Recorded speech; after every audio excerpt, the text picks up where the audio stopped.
Hello everyone. Research digital academy परिवार में आप लोग का स्वागत है। जैसे कि हम आप लोग को 18 टॉपिक क्लियर किए हैं, आज आपका बहुत ही महत्वपूर्ण टॉपिक लेके आई हूं मैं, मूल्यांकन आकलन मापन।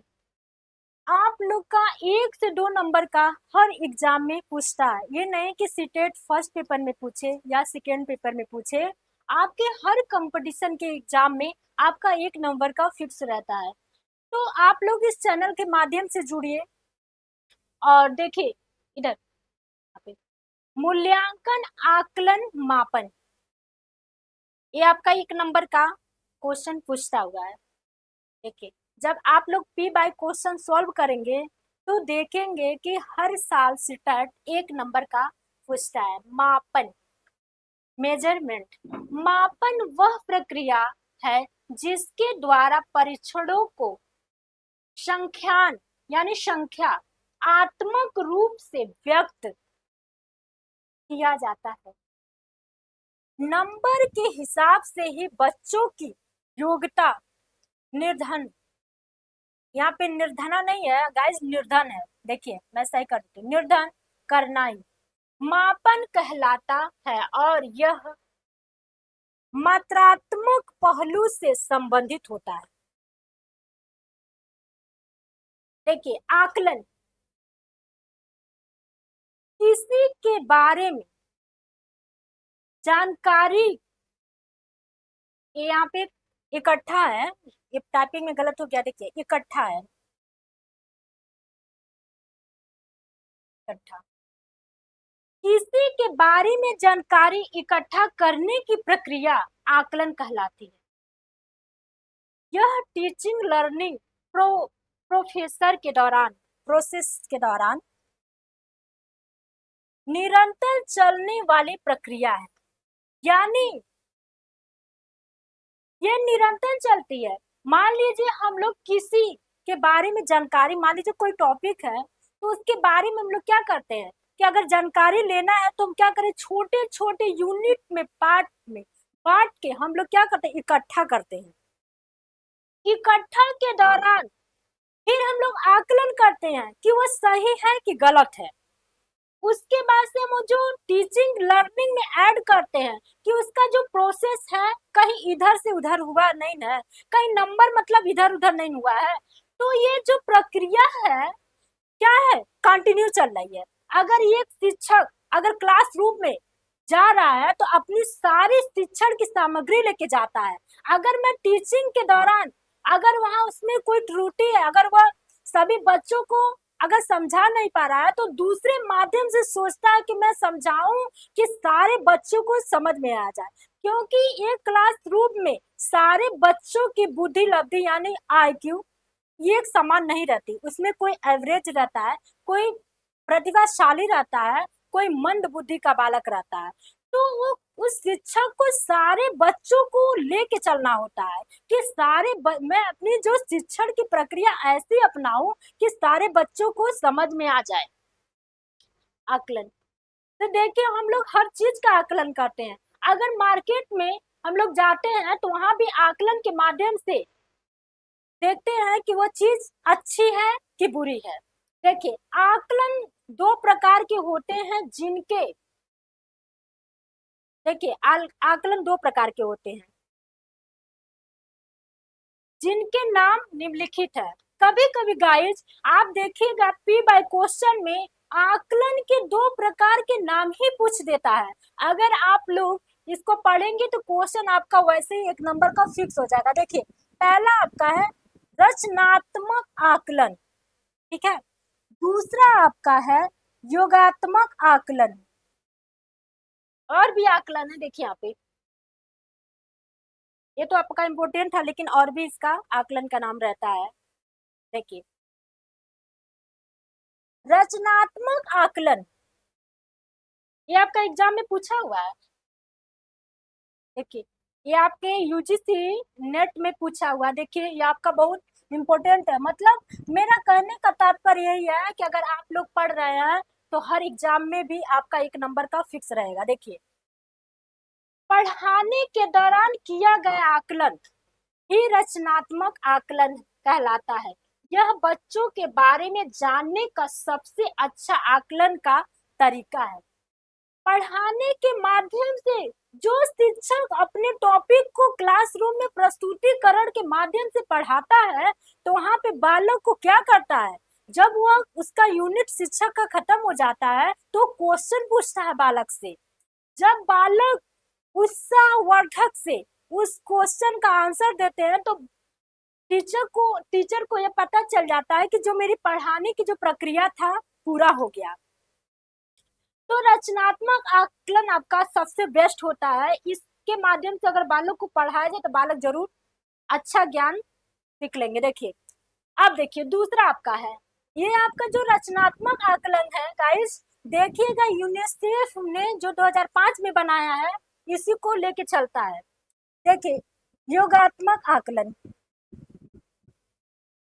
साल के अंत में किया जाने वाला आकलन। यहाँ पे आकलन है, टाइपिंग में गलत हुआ है, यहाँ पे मैं लिख दे रही हूँ। देखिए, ये आपका जो पहले जो प्रक्रिया था एग्जाम चेक करने का, ये देखिए साल के अंत में किए जाने वाला आकलन यहाँ पे है।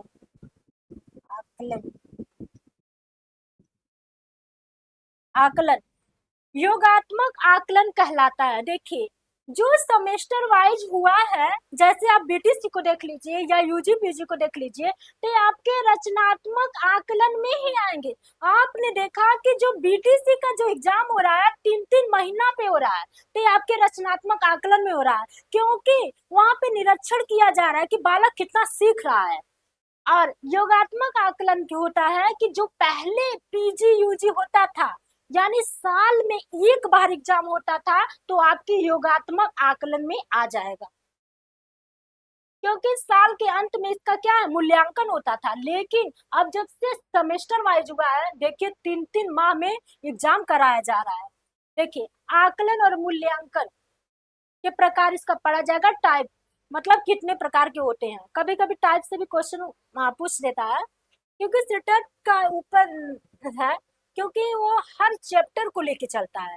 देखिए, आकलन के प्रकार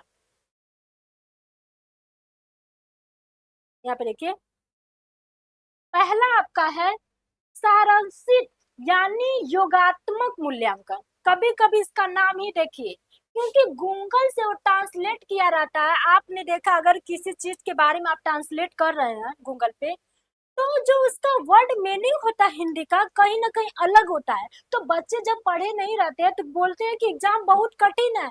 एग्जाम कोई कठिन नहीं है, सिलेबस से बाहर आपका एग्जाम नहीं बनाएगा, क्योंकि जो क्वेश्चन बनाता उसको भी डर रहता है कि कहीं मैं फंस ना जाऊं। तो आपका एग्जाम आपके सिलेबस के अकॉर्डिंग ही रहता है। देखिए, दूसरा आपका क्या है, पहला था, दूसरा देखिए, आत्म मूल्यांकन आंतरिक यानी स्वयं की मूल्यांकन। मूल्यांकन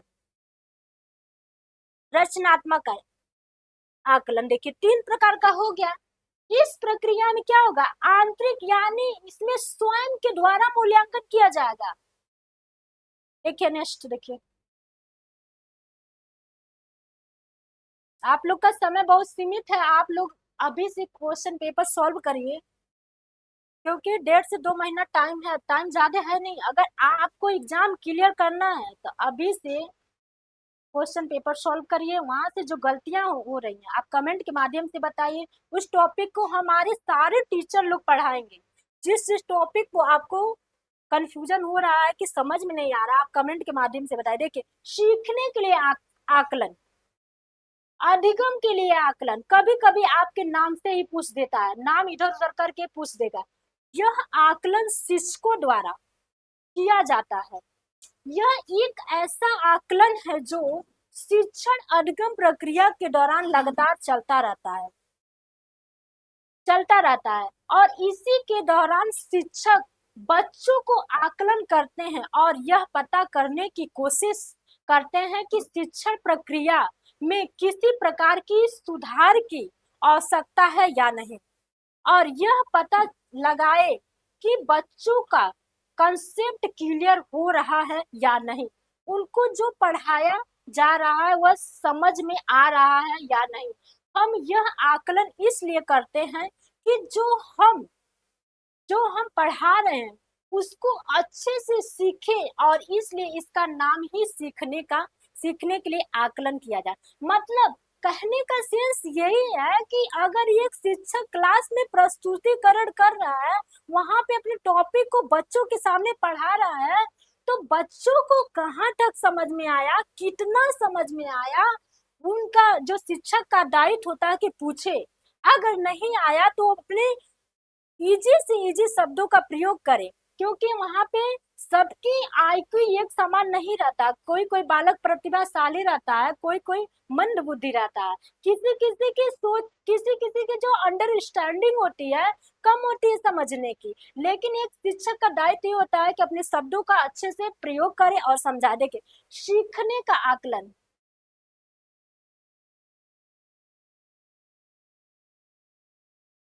देखिए यहाँ पे तो ये आपका कंप्लीट हो गया, यहाँ से आपका क्वेश्चन पूछता है।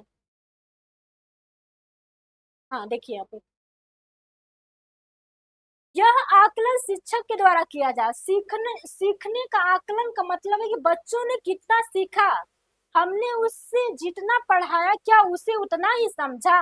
मतलब इनमें इसमें यह कहने का तात्पर्य है कि अगर एक शिक्षक अपना टॉपिक क्लियर करके जा रहा है, दूसरे दिन आके पूछ रहा है बच्चों के सामने, तो उसको ये पता लगता है बच्चों के माध्यम से कि जब वो कल टॉपिक पढ़ा रहा था बच्चों को कितना समझ में आया, तो उतना समझ में आया नहीं। और यह सब शिक्षक कैसे पता लगाए? शिक्षक पता लगाए उनके साप्ताहिक, मासिक, त्रैमासिक, अर्धमासिक, वार्षिक किसी पाठ्यक्रम की समाप्ति होने पर विद्यार्थी के सीखने के बारे में व्यापक जानकारी प्रदान करने के लिए पाठ्यक्रम के सभी पहलुओं पर इस आकलन का प्रयोग किया जाता है। और इस आकलन के आधार पर विद्यार्थी की प्रगति रिपोर्ट यानी पोर्टफोलियो बनाई जाती है, और साथ ही इस आकलन का प्रयोग विद्यार्थी के प्रदर्शन में तुलना करने के लिए भी किया जाता है। मतलब इसमें क्या है कि इसमें आकलन शिक्षक अपने क्या कर रहा है कि वार्षिक परीक्षा ले रहा है, छमाही परीक्षा ले रहा है, प्रतियोगी परीक्षा क्या कर रहा है, ले रहा है कि बालों को हमने जो पाठ्यक्रम वहां पे पढ़ा, जो टॉपिक क्लियर किया, बालों को कितना समझ में आ रहा है, वो अलग अलग प्रक्रिया क्या कर रहा है, अपना रहा है। देखिए यहाँ पे सीखने के रूप में आकलन बहुत ही इंपॉर्टेंट है, वेरी वेरी इंपॉर्टेंट। इसका पूछता है जरूर, कभी कभी इसके नाम से ही क्वेश्चन बना देता है। देखिए ये आपका बहुत इंपॉर्टेंट है। सीखने के रूप में आकलन, अधिगम के रूप में आकलन, यह आकलन बच्चों के द्वारा स्वयं किया जाता है, यानी इसमें शिक्षक की भूमिका नहीं होती है, बालक स्वयं आकलन करता है। यह आकलन शिक्षकों द्वारा किया जाता है, लेकिन उसमें देखिए शिक्षक भी वहां पे रहता है। जब आप विद्यार्थियों को स्वयं आकलन, स्वयं विचार विश्लेषण करने के लिए अवसर देते हैं, यह स्थान देते हैं, तब यह आकलन सीखने के रूप में आकलन कहलाता। देखिए यानी यह स्वयं एक शिक्षक बालक को क्या कर रहा है, खुद करवा रहा है। अगर आपने देखा कि अगर आप स्वयं भी कोई काम कर रहे हैं तो अस्थायी ज्ञान रहता है, आप कभी भूलते नहीं रहते हैं। तो बालक स्वयं विचार कर रहा है, किसी क्वेश्चन पे वो फंस रहा है तो अपने शिक्षक के माध्यम से बस दिशा निर्देश ले रहा है, ना कि शिक्षक बता रहे। वो स्वयं क्या कर रहा, प्रयास कर रहा, विचार कर रहा, विमर्श कर रहा, चिंतन कर रहा कि मेरा वो टॉपिक क्या हो, क्लियर हो जाए, मेरा क्वेश्चन का जो आंसर है निकल जाए। देखिए मूल्यांकन, मूल्यांकन का बहुत इंपॉर्टेंट होता है। आपने देखा कि हर जगह मूल्यांकन होता है। अगर एक बालक एग्जाम दे रहा है तो उससे भी इंतजार रहता है कि मूल्यांकन के माध्यम से मेरा रिजल्ट आएगा कि नहीं आएगा। देखिए यहाँ पे मूल्यांकन, मूल्यांकन परीक्षण और मापन की सहायता से होता है। मूल्यांकन से छात्र की प्रगति, उपलब्धि के साक्ष्य एकत्र करने की, विश्लेषण की और व्याख्या करने की एक व्यवस्थित प्रक्रिया होती है, जो कि सही है। मूल्यांकन के माध्यम से हम जान जाते हैं कि बालक पास है या फेल है। देखिए मूल्यांकन किसी विषय, वस्तु, व्यक्ति आदि के गुण वह दोष का विवेचन करके उसके संबंध में सही निर्णय करना मूल्यांकन कहलाता है। यह मात्रात्मक गुणात्मक दोनों होता है। सही भी बात है। अगर हम किसी व्यक्ति को देख रहे हैं तो उसके वस्त्र से ये भी पता चल जाता है कि वो टीचर है या कोई और है। तो हम मूल्यांकन क्या है, मूल्यांकन हम दो प्रकार से कर सकते हैं। जैसे कि देखिए, मात्रात्मक यानी मात्रा के माध्यम से मूल्यांकन कर सकते हैं, और दूसरा आपका है गुणों के माध्यम से, उसके गुण के माध्यम से हम पता कर सकते हैं कि वह व्यक्ति किस पोस्ट पे है। देखिए, निम्नलिखित वाक्य मूल्यांकन को इंगित करता है। अब देखा जाएगा कि कुछ इनके पॉइंट्स हैं। देखिए, श्याम को 200 में से 50 अंक मिले। जैसे श्याम कोई लड़का है, उसने कोई एग्जाम दिया या कोई नंबर लिया है, उसने ज्ञान किया है, तो उसमें उसको 50 नंबर मिला है। आप ही देखिए, रोहन को अंग्रेजी में 40% अंक ही मिले हैं। यानी जो श्याम है वो मात्रात्मक मूल्यांकन में आ जाएगा, क्योंकि उसको 200 में से 50 अंक मिले हैं। लेकिन जो रोहन अंग्रेजी में लिखा गया है 40% अंक मिले, यानी मात्रात्मक, इसको मात्रात्मक में कंटिन्यू किया जाएगा। देखिए, मुख्य परीक्षा में सरल में प्रथम श्रेणी प्राप्त की, तो ये आपका मात्रात्मक और गुणात्मक मूल्यांकन आएंगे। देखिए यहाँ पे टेस्टिंग यानी परीक्षण। परीक्षण एक ऐसी प्रक्रिया है जिसमें जिसमें प्रतिक्रिया या क्रामक होता है और जिसका उपयोग किसी पदार्थ या घटक की पहचान या विशेषता के लिए किया जाता है। किसी भी व्यक्ति या समूह के कौशल, बुद्धि, क्षमता, ज्ञान या योग्यता को मापन के लिए परीक्षण किया जाता है। जैसे कि प्रश्न या अभ्यास एक श्रृंखला है। यानी हम अगर परीक्षण किसी चीज का कर रहे हैं तो वहां अंकों के माध्यम से भी कर सकते हैं। परीक्षण एक ऐसी उपकरण है जिसका उपयोग छात्रों की उपलब्धि के मापन के लिए किया जाता है और मूल्यांकन का पर्याय नहीं होता है। जैसे इसमें मूल्यांकन का उतना महत्व नहीं। देखिए यहाँ पे ये आपका बहुत इंपॉर्टेंट है, सतत एवं व्यापक मूल्यांकन। देखिए, ये आपका बहुत इंपॉर्टेंट है क्योंकि आपके क्वेश्चन पेपर में पूछा होगा। देखिए, सतत व्यापक मूल्यांकन, कॉन्टिन्यूअस यानी सतत, व्यापक मूल्यांकन। अब देखा जाएगा सतत में मतलब क्या आता है। देखिए, सतत व्यापक मूल्यांकन राष्ट्रीय शिक्षा नीति 1986 है। ये टाइपिंग में आपका गलत हो गया है, मैं यहाँ पे लिखती हूँ 1986 है। 86 के अनुसार सतत एवं व्यापक मूल्यांकन, जिसमें मूल्यांकन की शैक्षिक और गैर शैक्षिक दोनों पहलू शामिल हो और जो शिक्षा के संपूर्ण अवधि के लिए उस पर जोर देती है। देखिए नेक्स्ट देखिए,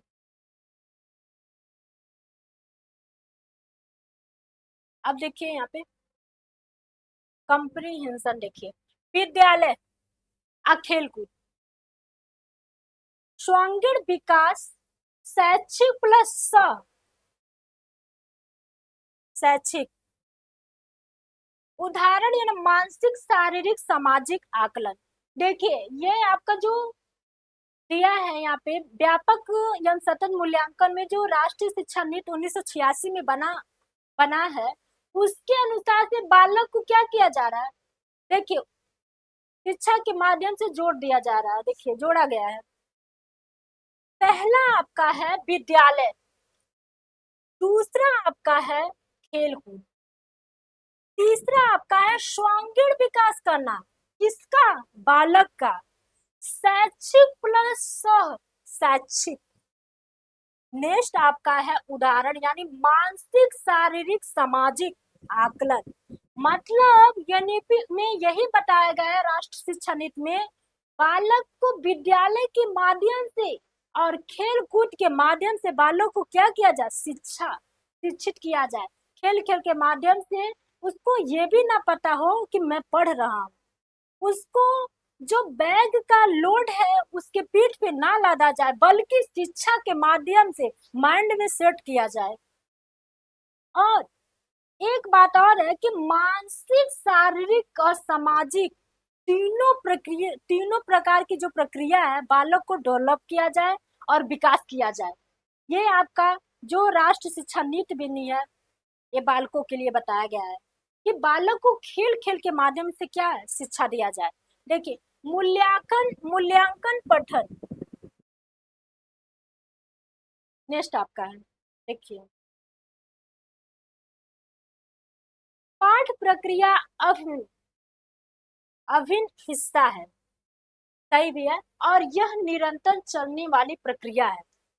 आकलन और मूल्यांकन दोनों का उद्देश्य बच्चों की क्षमता, अनुभूति तथा अधिगम का मापन करना होता है।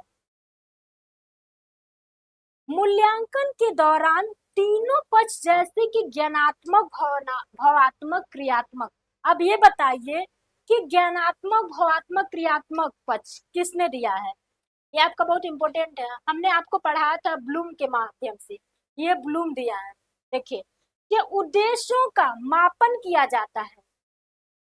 मूल्यांकन में गुणात्मक तथा परिणाम मत, यहाँ पर देखिए, यहाँ पे गलत हो गया, मैं लिख दे रही हूँ, परिणात्मक होगा यहाँ पे, मक, दोनों ही प्रकार के निर्णय किए जाते हैं। सही भी है, अगर मान लीजिए कोई काम आप कर रहे हैं तो दो पक्ष को रख के मूल्यांकन आप करेंगे। आकलन की प्रक्रिया मूल्यांकन करने के लिए की जाती है, मतलब आकलन मूल्यांकन के दौरान होने वाली एक प्रक्रिया है। आकलन की एक संक्षिप्त रिपोर्ट या है। मूल्यांकन एक, देखिए,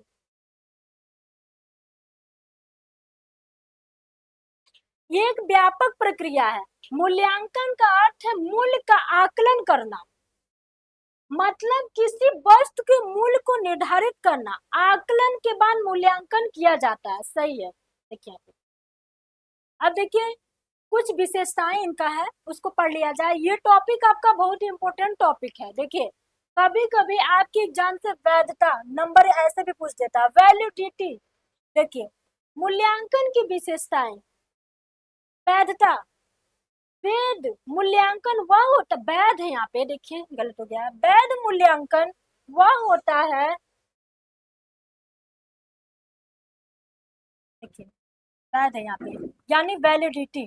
देखिए, मूल्यांकन वह होता है जो वास्तव में उसके बाद का परीक्षण करता है जिसके बारे में जानना चाहता है। देखिए, वैलिडिटी यानी आप अगर एग्जाम क्लियर कर ले रहे हैं, जैसे आप हाई स्कूल, इंटरव्यू, कुछ भी हो, किसी में भी हो, तो आपको क्या है, वैध यानी मार्कशीट मिलती है, तो आपकी वैलिडिटी रहती है। आप कोई भी फॉर्म भर रहे हैं तो उसके माध्यम से भर सकते हैं, यानी वो वैध है। देखिए, विश्वसनीयता, विश्वसनीयता विभिन्न परंतु एक जैसी परिस्थितियों में किसी प्रश्न, परीक्षण या परीक्षा का उत्तर पूर्णता है एक ही है प्रकार का होगा तो ऐसा मापन विश्वसनीयता कहलाता है। नेक्स्ट देखिए, व्यवहारिकता, मूल्यांकन की प्रक्रिया लागत, समय और प्रयोग सरलता की दृष्टि से वास्तविक, व्यवहारिक और कुशल होना चाहिए।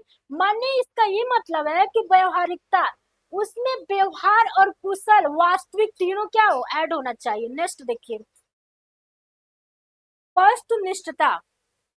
वस्तुनिष्ठता ये है कि जो आपका ऑब्जेक्टिव क्वेश्चन मतलब पेपर हो रहा है तो इसके अंतर्गत आ जाएगा। जैसे कि मान लीजिए उसमें चार क्या रहता है, चार ऑप्शन रहता है, उसमें एक ठो टिक करना रहता है, लेकिन पहले प्रक्रिया नहीं थी, क्योंकि पहले उसमें लिखने के माध्यम से क्वेश्चन पेपर आता था। देखिए, वस्तुनिष्ठता, जिस मूल्यांकन में एक ही उत्तर हो और परीक्षक का प्रभाव ना पड़ता हो, उसे वस्तुनिष्ठता कहलाते हैं। देखिए, जो भी एग्जाम आपका हो रहा है तो वस्तुनिष्ठता के माध्यम से हो रहा है, सारा ऑब्जेक्टिव एग्जाम ही इस समय हो रहा है। देखिए, व्यापकता, व्यापकता में सारे गुणों का मापन होता है, यानी सब जगह फैला हुआ होता है, व्यापक होता है। देखिए आपका ये मापन मूल्यांकन था गाइस, यहाँ पे आपका खत्म हो गया। और 1 नंबर का आपका इम्पोर्टेंट होता है, जो कि मैं आज आप लोग को 19 टॉपिक क्लियर की। अगर उसमें से आप लोग को कहीं दिक्कत हो रही है या कोई कुछ भी समझ में नहीं आ रहा है, तो आप कमेंट के माध्यम से जुड़िए, आप मैसेज करिए, और इस चैनल को लाइक करिए, सब्सक्राइब करिए, कमेंट करिए, और नेक्स्ट टॉपिक के साथ आएंगे। और थैंक यू।